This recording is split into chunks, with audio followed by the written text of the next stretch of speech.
Endi ikkinchi xatoyini eshit.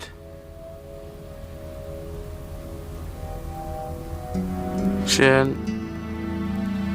hech bir ishni pinhona qila olmaysan.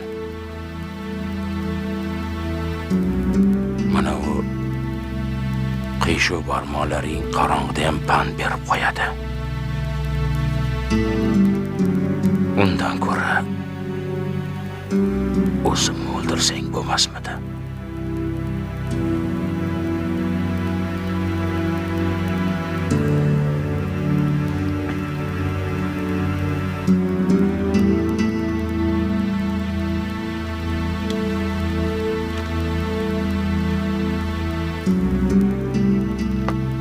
Qarshi qilsa ishini qil.